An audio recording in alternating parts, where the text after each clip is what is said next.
Florida's Caleb Banks is the defensive tackle prospect that no one is talking about. Stay tuned to find out why he has freaky upside and could end up being a top 5 pick.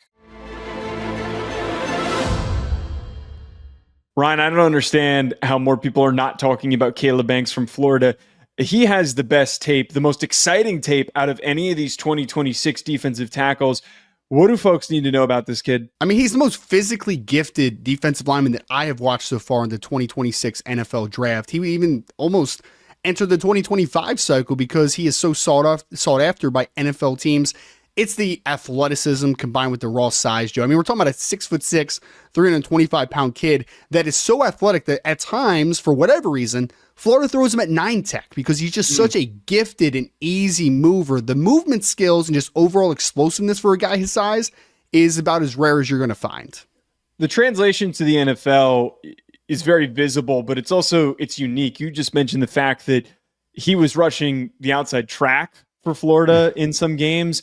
You were able to align him in different spots and move him around because he can play as a 1 tech. He can play as a 3 tech because he's got the speed. He's got the quick footedness to move further down the line of scrimmage, which you wouldn't expect for a player who's listed at 325 plus pounds at 6'5". It was almost one of those things where you kind of had to readjust your eyes as you're watching him because you keep watching him and then you think, hold on, how big is he? How big is he for moving this way? And I even wrote this down. He almost looks like when he's standing up straight at the 329 that he was listed at by Florida, he looks like Darnell Washington, the tight end from Georgia a couple years ago, who was a massive human being as well. He doesn't look fat. He is the leanest 330 pounds I have ever seen on a defensive tackle. More people need to realize that this dude is going to be the craziest athlete potentially in the 2026 class. Yeah, man, you got to recalibrate your eyes sometimes, right? And I think that bags for me, Joe, the rareness of this football player is something that we cannot undersell. And I know that some people get a little bit too hyperbolic, especially in summer scouting, but we're talking about a 325 plus pound kid that was used everywhere from a 0 all the way out to a 9 at times. Literally, if you pop on the Georgia tape, there was a play where Benjamin Urasek had to contend with him on the backside of a play, and he was playing outside shoulder of Urasek. Like, it was a very, appalling thing, to be honest, because, guys that size just shouldn't be doing that type of stuff. People love comps out there. They love them naturally. I am not afraid to put this one out there, even though it is aggressive. It's very aggressive, but he reminds me of Chris Jones, man. And when you kind of look at what Chris Jones was coming out of Mississippi State a few years ago, drafted by the Kansas City Chiefs, now becoming All-Pro, he was viewed as a raw, toolsy kid who the production had not quite matched the talents, which is why he ended up slipping to the second round in that cycle. Caleb Banks, when you look at their stats next to each other, very, very similar. When you look at the athleticism and the body type next to each other, very, very similar. This kid reminds me a whole lot of what you're getting to see on a daily week from Chris Jones, what he's been doing in Kansas City.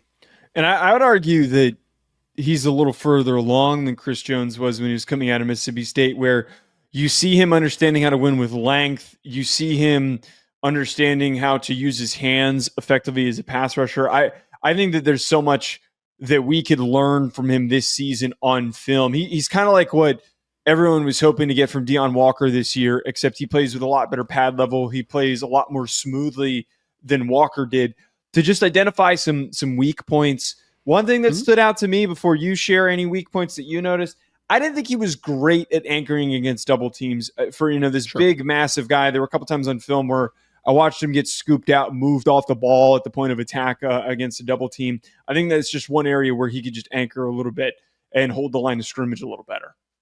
Well, and it's interrelated because why are you poor at anchoring? It's usually because you're playing too tall, right? And you're not playing with a good base overall. And I think that he doesn't consistently play with a good base. He's a 6'6" kid, so naturally he's a little bit high cut, and he's a guy that's going to play a little bit tall. I think he needs to play with a little bit center of gravity. And ultimately, Joe, I want to see him take a step as a pass rusher this year because all the tools are there. I need his hands to be a little bit better. I need his pass rush process to be a little bit better. If they come, then I think this kid is a huge pass rush threat from the interior, which is always going to be wanted on the NFL level. So Caleb Banks' background is super unique because we have to go back to when he was coming out of high school where he didn't actually start with the Florida Gators. He was originally a 3-star coming out of Southfield, Michigan, where per the composite ranking on 247 Sports was the 117th ranked defensive lineman, the 26th ranked recruit in Michigan, the 969th ranked recruit nationally. He entered the transfer portal. He ends up heading to Florida. And I don't want to say that the rest is history, but as he goes to Florida, he's much more highly sought after as he bumps up to a 4-star portal kid and was the 9th ranked defensive lineman. His progression and his growth on a year-by-year basis has been super noticeable. And frankly, I think it plays into why there's so much optimism and excitement coming from us, because whenever we talk about a kid getting better, getting bigger, getting stronger, getting more physical, all those things each season, it paints the picture of what will happen once he gets to the NFL. I mean, he's the ultimate symbol of a late bloomer, right? Like, he was 250 something pounds coming out of high school, and he's now blossomed into the 325 pound behemoth that we see before us. And Louisville wasn't incredibly productive during his Louisville time, but then he comes to Florida, and I think he's really starting to tap into those physical tools. He just gives me the pulse, Joe, of a kid that had not yet grown into his body and had not quite realized his potential, and now he's starting to see that come more and more onto the table the last couple years. Folks, comment below. Let us know what you think of Caleb Banks. Hit that like button and subscribe. We'll talk to you later.